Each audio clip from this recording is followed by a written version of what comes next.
everybody. New year, new resolution. My resolution for 2026 is to do reels. I hate doing reels. I really hate them.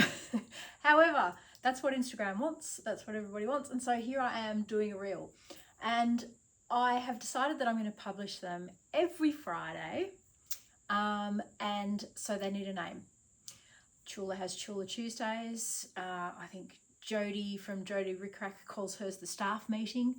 If you can think of a really, really good idea to call my Friday reel, let me know, and you can win a copy of this pattern, which is what I'm about to talk to you about.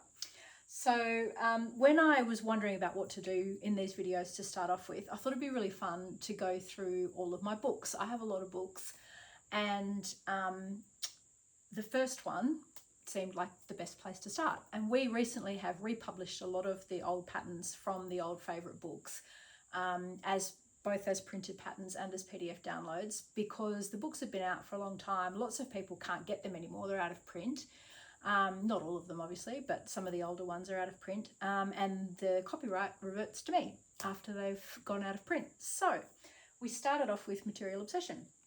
Now, if you have Material Obsession at home, you will either have this copy or this copy. This is the American copy of Material Obsession 1, and this is all the other markets, Australia, UK, what have you. And then if you have a foreign language version, I think it's now in 9 languages or 8 languages or something, then the front will also look like this. This is the only American copy, but they are exactly the same book. There's nothing different about them except for the cover. So if you already have it, then you can obviously open it up and find your pattern. If you would like to buy a copy of the book, this particular book we still have.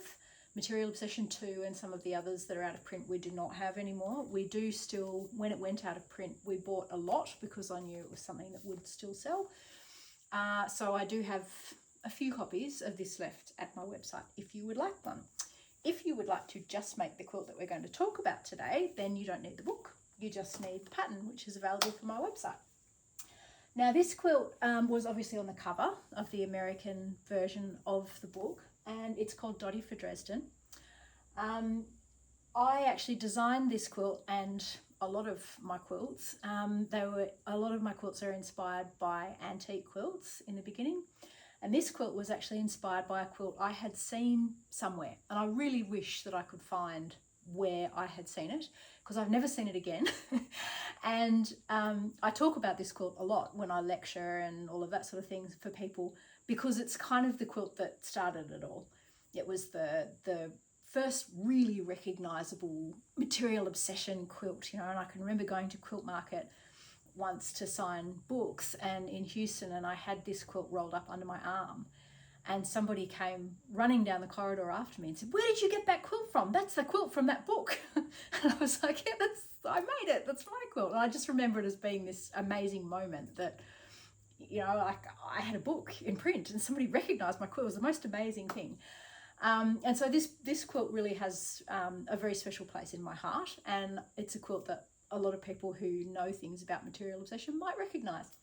So Dottie for Dresden. A lot of the quilts in Material Obsession 1 that I'm going to talk about over the next few Fridays are really not very difficult at all to make. The idea of that book was that it was introducing people to quilting. It was a book for beginners. It was a book that was a really fun place to start, that was a bit different and a little bit unusual, and something that, sorry if you can hear that, that's my cuckoo clock in my studio that's just pinging. It was a book that was just a bit different than what was out there. It was simple, fun quilts. A lot of them were hand quilted with big stitch quilting, which back then was not a thing. And this quilt is exactly that.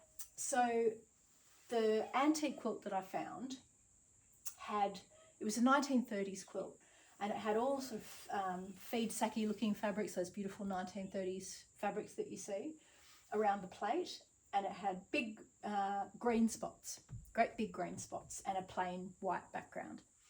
And I looked at it and I thought, oh, that's just so cute, and I love a spot. And so I thought, well, what if there was all spots? So spots in the background, spots in the centre, these are spots, everything's spots. So the whole idea of it for me was to fill all of the space with spots. Even the binding has spots on it. The Dresden plates are not difficult to make at all. If you're interested in me doing a little video tutorial on how to turn the Dresden plates through really easily, drop me a comment and let me know, and I'll look at doing that in the next few weeks. They're very, very simple to make. They're very, very fun to make. Mine are then hand appliqued down, but the nice thing about doing these plates is that the edges are already turned for you. You don't need to turn them underneath. So it's just a little stitch around the outside. You could also machine stitch and they'd be absolutely fine to be machine stitched down. And then I needle turn applique these as well, but I do have a little trick for needle turning circles that I can tell you all about. Or as I say, you could fuse those and just machine applique them down if you wanted to. So it's a fun quilt, it's a simple quilt.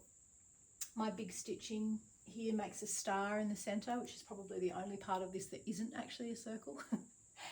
And you can find Dottie for Dresden at my website, www.sarahfilkey.com, either as a printed pattern or a PDF pattern. And I also have a little wedge template that makes those plates for you, and it makes it really easy for you to machine sew them and rotary cut them and get it all together. Now in the next couple of weeks, as I start to talk about these quilts, you'll notice that some of them are looking a little bit worse for wear. They're a bit crumply, and some of the colours are a little bit faded, which you might not be able to see on a video, but in some of them you will definitely be able to see. And I'll preface this by saying some of them are very old. So this was made in 2005, I think, something like that, 2004, 2005. And it's been carted all over the world and been shown at all sorts of talks and all of that sort of thing. But also several years ago, our house was flooded and all of my quilts were damaged, water damaged. Some of them were not able to be saved. They were completely ruined. And some of them have just had to go through the wash so many times to get the mud stains out and the water marks out that they've kind of lost a little bit of their vibrancy. So if you do see me looking at a quilt in the next couple of weeks on one of these videos that's really looking a bit sad, I'll probably say something about it because it broke my heart. But just so you know, they've had a hard life, some of these quilts, but that doesn't make them any less precious to me. So I really hope that you'll enjoy these videos over the coming weeks. Please make sure and comment so that I know somebody's watching. And if you've got an idea for what to call these things on a Friday, Damien come up with Filky Fridays. I'm not too sure about that, but anyway, if you come up with a fantastic idea for me to call this Friday situation, drop it in the comments underneath and I will choose one to call it on Friday, and I will send you your choice of either a PDF or a printed pattern. And if you want the printed pattern, I might throw in a template for you as well. See you next week.